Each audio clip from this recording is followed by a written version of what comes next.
నమస్తే, welcome to Kiran TV. బంగారుపాలెంలో జగన్ చేసింది దాడ పరామర్శ. ఈ విషయం ఇప్పుడు రాష్ట్ర వ్యాప్తంగా కూడా టాక్ ఆఫ్ ద టౌన్ అయింది. అందరూ కూడా దాని గురించి చర్చించుకుంటున్నారు. కొంతమంది మంచి అంటున్నారు, కొంతమంది చెడ్డ అంటున్నారు. అయితే దీన్ని ఏ విధంగా పరిశీలిస్తున్నారు, ఏ విధమైన కోణంలో దీన్ని చూడాలి, ఈ విషయాలకు సంబంధించి మనతో పాటు సీనియర్ జర్నలిస్ట్ కిరణ్ గారు ఉన్నారు. వారి అభిప్రాయాన్ని తెలుసుకుందాం. నమస్తే సార్. నమస్తే హరీష్. ఏ విధంగా చూడాలి ఈరోజు జగన్ చేసిన ఈ యాత్ర ఏదైతే ఉందో 500 మందికి లోపు ఉండాలి అని చెప్పని వాళ్ళకు డీటెయిల్స్ ఉన్నాయి. చాలా క్లియర్ గా అన్నిటికి సంబంధించి కూడా ఇన్స్ట్రక్షన్స్ ఉన్నాయి. ఆ ఇన్స్ట్రక్షన్స్ ఫాలో అయ్యి ఉండొచ్చా? ఏ విధమైన పరిణామాలకు దారి తీస్తే ఇలాంటి సంఘటనలు జరిగే అవకాశం ఉంది? దీన్ని మీరే విధంగా చూస్తున్నారు? ఏ విధంగా దీన్ని అర్థం చేసుకోవాలి? అంటే హరీష్, మీరు అన్నట్టుగా ఇది పరామర్శ యాత్రలాగా ఏ కోశాన ఏ కోణాన కనపడలేదు. ఒక దండయాత్ర చేసినట్టే.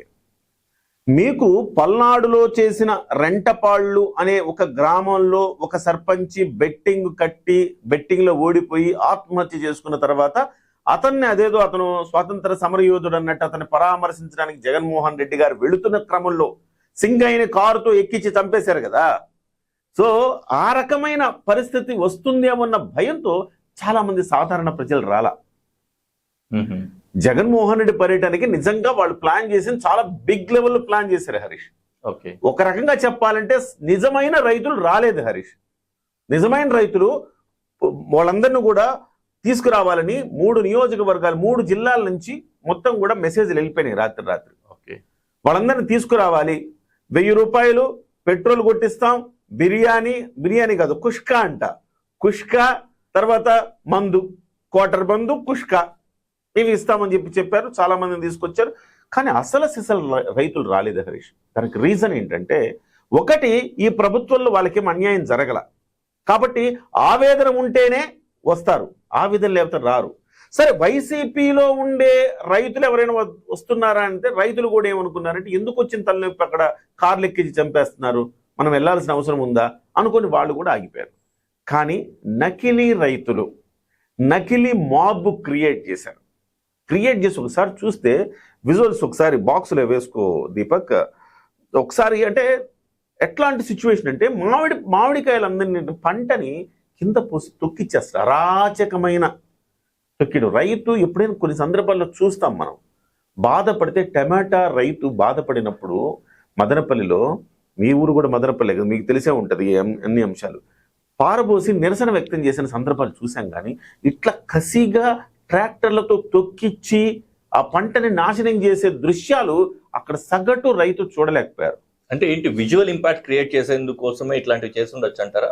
విజువల్ ఇంపాక్ట్ దేనికోసం క్రియేట్ చేస్తారు హరీష్? విజువల్ ఇంపాక్ట్ అయ్యో అనిపించాలి అంతే తప్ప ఏం చేస్తారు, ఇంత అరాచకమా అనిపించకూడదు కదా. ఇంత అరాచకమా ఒక రైతు ఉంటాడు, రైతు పంట బిడ్డ లాంటిదే కదా రైతుకి. ఆ పంట మీద ట్రాక్టర్లు ఎక్కి అరాచకంగా తొక్కుతా ఉంటే ఎట్లా కనపడుతుంది రైతుకి? ఇది ఒక మెయిన్ పాయింట్. రెండవది, అక్కడ జగన్మోహన్ రెడ్డి గారికి అన్ని ఆంక్షలు విధించినా కానీ ఏ రోజు ఆయనకు ఆంక్షల్ని ఖాతరు చేయరు కదా. ఖాతరు చేయకుండా 30 మంది మాత్రమే మీ హెలిప్యాడ్ దగ్గర రావాలండి అంటే 100 మంది మాబ్ క్రియేట్ అయిపోయారు అక్కడ. సరే, అక్కడి నుంచి వస్తూ ఉంటే ఆ ర్యాలీలు తీయకూడదు. సో కాన్వాయ్లో కామ్గా వెళ్ళిపోవాలి, అది వాళ్ళు ఇచ్చిన ఇన్స్ట్రక్షన్. పెద్ద ఎత్తున ర్యాలీగా చేయడంతో వాళ్ళ నాయకుడే కింద పడిపోయిన పరిస్థితి కాన్వాయ్లో నుంచి. ఇంకా నయమే, కార్లు ఎక్కేలా ఆయన మీద అదృష్టవశాత్తు. ఆ తర్వాత అక్కడి నుంచి వాళ్ళ కార్యకర్తలు వాళ్లే కొట్టుకొని, నాకు బిర్యానీ అందరూ కుష్కా అంటది అంటే, కనీసం బిర్యానీ కుష్కా గురించి మీరు చెప్పాలా? నిజానికి చాలా మందికి తెలియకపోవచ్చు. కుష్కా అంటే ఆ ఏరియాలో బాగా ఫేమస్ ఫుడ్ అది. బిర్యానీ అంటే చికెన్ పీసులు ఉంటాయి, లేకపోతే మటన్ పీసులు ఉంటాయి, మీట్ ఉంటుంది. కుష్కా అంటే అవి కూడా ఉండవు. కనీసం బిర్యానీ కూడా పెట్టలేదు. అయితే నిజానికి అది కొద్దిగా రీజనబుల్లీ చీప్ ఫుడ్ అంటే చీప్ లిక్కర్ ఇచ్చినట్టుగా కుష్కా కూడా చీప్ అన్నట్టు అనమాట.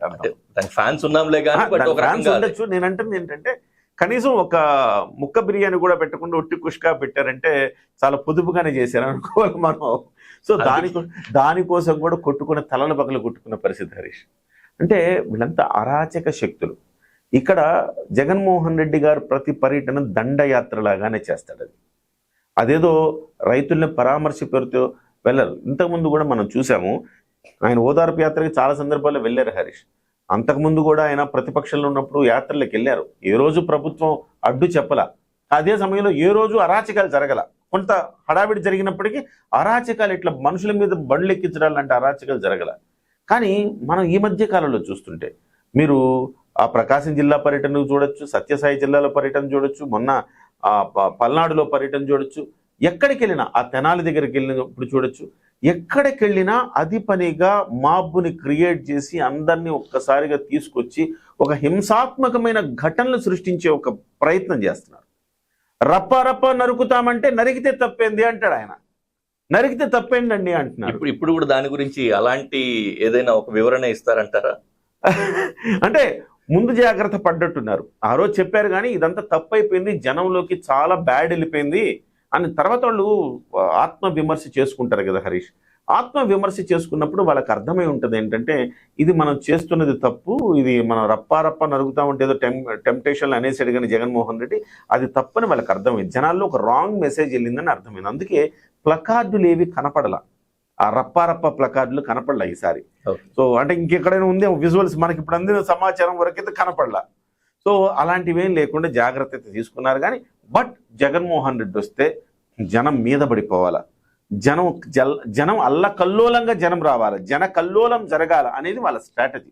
అయితే ఇంకొకటి కూడా మీకు ఒకటి గుర్తు చేస్తున్నా, ఆ ప్రాంతాలన్నీ కూడా బంగారుపాళ్యము ఆ చుట్టుపక్కల ప్రాంతాలంతా కూడా ప్రెసెంట్ అట్లీస్ట్ ట్రెండ్ లో కూటమికి అనుకూలమైన నియోజకవర్గాలు ఉన్న ప్రదేశాలు, అది కాకుండా కూటమికి అనుకూలమైన సానుభూతి పరులు ఉన్న ప్రదేశం. అది 500 మంది రిస్ట్రిక్షన్ పెట్టినప్పుడు నిజంగానే తెలియదంటారా వాళ్ళకి ఇంతకంటే ఎక్కువ వస్తారని, దాన్ని కంట్రోల్ చేయాలనే ఉద్దేశం వైసీపీ నుంచి ఉన్నదంటారా? ఎవరు సానుభూతి అంటున్నారు మీరు? కూటమికి సానుభూతి, కూటమి సానుభూతి కదా. అంతా బయట నుంచి 3 జిల్లాల నుంచి తరలించారని చెప్తున్నాం కదా. అక్కడికి తరలించినప్పుడు ఎక్కడికక్కడ బ్యారికేడ్లు వేసి అడ్డుకుంటున్నప్పటికీ కూడా అదేదో ఘనకార్యం సాధించినట్టుగా జగన్మోహన్ రెడ్డి గారు చెప్తున్నారు. మా వాళ్ళందరూ బ్యారికేడ్లు ఎక్కడికక్కడ బ్యారికేడ్లు పెట్టారు, రైతులు అని చెప్తున్నారు. రైతులు ఎవరు కనపడట్లేదు హరీష్. అక్కడ రైతుల పేరుతో వచ్చిన ఆకతాయి ఉన్మాద గ్రూపులు కనపడ్డాయి. అక్కడ ఉన్మాదంతో వ్యవహరించే గ్రూపులే కనపడ్డాయి. అప్పటికి కూడా ఎయిర్పోర్ట్ నుంచి మీరు బంగారుపాళ్యం దాకా, బంగారుపాళ్యంలో జగన్మోహన్ రెడ్డి గారు వచ్చినప్పుడే కదా ఓపెన్ చేస్తారు. ఆ బంగారుపాళ్యంలో మార్కెట్ యార్డు విరక్కొట్టేసి లోపలికి వెళ్ళిపోయారు. లోపలికి వెళ్ళిపోయి రాద్ధాంతం చేశారు. అప్పటికే నిన్న రాత్రి ఒక 2 ట్రాక్టర్లతోటి మామిడి పళ్ళు తీసుకొచ్చి ఆడ పెట్టారు. మామిడికాయలు తీసుకొచ్చి పెట్టి వాటన్నిటిని ఆయన జగన్మోహన్ రెడ్డి రాగానే దాని కింద పోసి వాటి మీద ట్రాక్టర్లు ఎక్కించి తొక్కించి వాళ్ళ కసి, వాళ్ళ కోపం, ఇదంతా మామిడి పళ్ళకి మామిడికాయలకి ధర రావట్లేదు అన్నట్టుగా కాదు. కూటమి ప్రభుత్వం ఉంది, మా ప్రభుత్వం లేదని నాకు కసి కనబడుతుంది. ఆ మామిడి పళ్ళు తొక్కించడం అంత కసిగా స్వాగతం పలకడం ఆ విధంగా ఉందట. విచిత్రం ఏంటంటే హరీష్, జగన్మోహన్ రెడ్డి గారు లెఫ్ట్ రైట్ పెట్టుకున్న వ్యక్తులు ఇద్దరికి ఫ్యాక్టరీలు ఉన్నాయి. ఆయన 16 రూపాయలు కొనలేరా, కర్ణాటకలో కొంటుంది 16 రూపాయలకి అని అబద్ధాలు చెప్తున్నారు. కర్ణాటక ముఖ్యమంత్రి గారే సాక్షాత్తు లెటర్ రాశారు, మా దగ్గర కంటే మీ దగ్గర కొంచెం బెటర్ రేట్ ఉంది కాబట్టి కనీసం అనుమతించండి, మా రైతులకు ఇబ్బంది అవుతుంది అని చెప్పి ఆయనే రాశారు.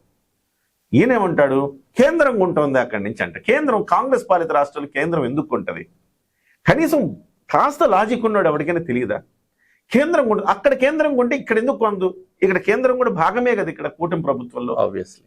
సో అంత లాజిక్లెస్ గా అబద్ధాలు, అడ్డదిడ్డంగా అబద్ధాలు ఆ రకంగా ఆడుతుంటే జనానికి తెలియదా? సిద్ధరామయ్య గారు లెటర్ రాయకపోయింటే నిజంగా ఆయన చెప్పేవి నిజాలేమో అనుకునే పరిస్థితి కూడా ఉండే. సిద్ధరామయ్య గారు లెటర్ రాశారు, దయచేసి మా రైతులను అనుమతించండి, ఆ ప్రాంతాల్లో ఫ్యాక్టరీలో కొనుక్కుంటున్నారు, 8 రూపాయలు ఇచ్చినా పర్లేదు అంటున్నారు వాళ్ళు. ఫ్యాక్టరీలు 8 రూపాయలు ఇచ్చి కిలోకి 8 రూపాయలు ఇచ్చి కొంటున్నాయి. అట్ ద సేమ్ టైం ప్రభుత్వం 4 రూపాయలు అదనంగా ఇస్తోంది. 250 కోట్ల రూపాయలు ప్రభుత్వానికి అదనపు భారం పడింది. సో అంతా కలిపి చూస్తే 12 రూపాయలకి గిట్టుబాటు అవుతుంది. అక్కడ రైతులు కూడా హ్యాపీగా ఉన్నారు. 16 రూపాయలకి కర్ణాటకలో కొంటున్నారు, మీరు ఎందుకు కొనరు అన్నమాట అంటాడు. సో ఆ రకంగా ప్రతి సందర్భంలో అబద్ధాలతోటి 10 సార్లు పదే మనం ఒకటే అబద్ధాన్ని పదే చెప్తే జనాన్ని నమ్మేస్తారు అన్నట్టుగా ఆయన వ్యవహార శైలి ఉంది. ఆ రకంగా మొత్తం కూడా ఇవాళ పర్యటన మొత్తం కూడా అబద్ధాలతో సాగింది, దండయాత్రలా సాగింది. ఆయనకి ఏంటంటే ఒక ఈవెంట్ కావాలా, ప్రతి వారం ఒక ఈవెంట్ కావాలా. 4-5 రోజులు బెంగళూరులో రెస్ట్ తీసుకుంటాడు, ఆయన కార్యకలాపాలు ఆయన ఉంటాడు. సో ఒక 2 రోజులు 3 రోజులు ఏపీ మీదకి వస్తాడు, దండయాత్రకు వస్తాడు. ఎవరి మీద దండయాత్ర చేస్తున్నారు మీరు? ప్రజల మీద దండయాత్ర చేస్తున్నారా? కనీసం మనం ఇలా కాదు, మన సబ్జెక్ట్ ఓరియంటేషన్ పోరాటంలో ఉండాలి. ఇవాళ నిజంగా చెప్తున్నా, జగన్మోహన్ రెడ్డి గారు కావచ్చు, మిగతా వైసీపీ నాయకులు కావచ్చు, ఇది లాజికల్గా గమనించండి. మీరు చేస్తున్న పోరాటం వృధా అవ్వట్లేదా? ఈ రకంగా మనుషుల మీదకి బండ్లెక్కిచ్చేసో లేకపోతే అరాచకాలు సృష్టించో రప్పరప్పలాడించో ఏదో చేసేస్తే సబ్జెక్టు డైవర్ట్ అవ్వట్లేదా హరీష్? అసలు మీరు దేనికోసం పోరాడుతున్నారు? మామిడి ధర కోసం పోరాడుతున్నారు అనుకుందాం. ఈ ఒక్క విషయం అయితే నిజమే. మామిడికాయ ఒకటే కాదు, చాలా రకాల పళ్ళకి ధరలు తగ్గాయి ఈ సంవత్సరం. దురదృష్టవశాత్తు ఎక్స్పోర్ట్స్ ఆగిపోవడం కావచ్చు, ఇట్లాంటి కారణాలు ఏవైనా ఉన్నాయి. కానీ దానికోసం పోరాడే పద్ధతి గురించి మనం మాట్లాడుకుంటాం. పద్ధతి అదే నేను అంటున్నా. మీరు సబ్జెక్ట్ ఓరియంటేషన్ లో పోరాడాలి కదా అంటా నేను. మీరు ఈ రకమైన ఎక్స్ట్రా యాక్టివిటీస్ చేయటం వల్ల సబ్జెక్ట్ ఎక్కడికి వెళ్తుంది, డైవర్షన్ అవుతుంది. అసలు జనానికి నష్టం కదా అది. ఒక ఆరోగ్యకరమైన చర్చ జరగనండి. మీరు అన్నారు 12 రూపాయలు తక్కువ అన్నారు, కర్ణాటకలో 16 రూపాయలు అన్నారు. ఒక చర్చ పెట్టండి, అసెంబ్లీలో పెట్టండి, ఆ క్లిప్స్ తీసుకురండి. మేము కర్ణాటకలో 16 రూపాయలు కొన్నామని క్లిప్స్ తీసుకు అసెంబ్లీలో పోరాడండి మీరు. సో ఇది ఆరోగ్యకరమైన చర్చ కదా కావాలి జనానికి. మీరు రప్పరప్పలాడించడము, ఈ రకంగా మీరు ఇలాంటి దండయాత్రలు చేయడం కాదు కదా. అసలు వాళ్ళకి అర్థం కాని విషయం ఏంటంటే మనం చేసే పోరాటం కూడా వృధా అయిపోతా ఉంది, జనంలోకి వెళ్ళడం లేదు. వస్తుందని ప్రజలు భావిస్తారు. కానీ ఒక ప్రతిపక్ష నేత వస్తే ఈ రకమైన అరాచకం ఎక్కడ చూడలేదు కదా. అది వాళ్ళకు కూడా మేలు చెయ్యదు. కాబట్టి వాళ్ళ పోరాట పందా మార్చుకోవాలి. ఎవరు కూడా ఒక ప్రతిపక్ష నాయకుడు జనాల్లోకి రావద్దని ఎవరు చెప్పరు. అది ఆయన హక్కు. ఆయన రావాలనే కోరుకుంటున్నాను నేను. రావాలి, కూటమి ప్రభుత్వం చేస్తున్న తప్పుల్ని ఎత్తి చూపాలి అని కోరుకుంటున్నాను నేను. కానీ మీరు చేస్తున్న పద్ధతి ప్రకారం అరాచకత్వానికి దారితీస్తుంది కదా, డైవర్ట్ అవుతుంది కదా. ఎవరికి ఉపయోగం? ఇది గమనించినంత కాలం వైసీపీ చేస్తున్న పోరాటాలు ఫలితాన్ని అయితే ఓ Harish. Thank you very much అండి. చాలా క్లియర్ గా ఎక్స్ప్లెయిన్ చేశారు దీనికి సంబంధించి. అంటే ఈ కోణం, ప్రజలు ఏ కోణంలో చూడాలి ఒక విషయాన్ని, ఆ కోణాన్ని ఏ విధంగా అర్థం చేసుకోవాలి, మన పోరాటం సవ్యంగానే జరుగుతుందా, ఇది లాభాలని చేకూర్చగలుగుతుందా, అంతే. దీన్ని డీవియేట్ చేస్తే ఎటువంటి పరిణామాలు ఉంటాయనేది కూడా ఈ విషయానికి సంబంధించి మనకు అర్థం. డెఫినెట్ గా ఒక పొగాకు అయితేనేమి, మామిడి అయితేనేమి, మీరు ఏదైతే చెప్పదలుచుకున్నారో అది స్ట్రైట్ అవే చెప్పండి. ఇలాంటి అరాచకత్వం వల్ల మీ యొక్క ఇమేజ్ని పెంచుకోవాలి మీరు ట్రై చేస్తున్నారు. కానీ అసలుకి పార్టీ ప్రజల కోసం పోరాడుతుందన్న భావన కలిగించడంలో ఫెయిల్ అవుతున్నారు. అది చేసిన నాడు డెఫినెట్గా రాష్ట్రానికి మంచి జరుగుతుంది. నేనంటుంది వైసీపీకి మంచి జరుగుతుందా, తెలుగుదేశానికి జనసేనకి మంచి జరుగుతుంది కాదు. రాష్ట్రానికి ఒక అధికార పక్షం ఉండాలి, ఒక బలమైన ప్రతిపక్షం ఉండాలి. అప్పుడు రాష్ట్రానికి మంచి జరుగుతుంది. రైట్ అండి. Thank you very much. Thank you Harish. చూసారు కదా, ఇది సీనియర్ జర్నలిస్ట్ కిరణ్ గారి వివరణ. మీరేమనుకుంటున్నారు ఈ సంఘటనకు సంబంధించి? జగన్ ఈ రోజు చేసిన పరామర్శ మాత్రమే ఉందా, లేకపోతే దాడి ఉందా? మీరేమనుకుంటున్నారో కూడా కింద కామెంట్ సెక్షన్ లో తెలియజేయండి. Thank you.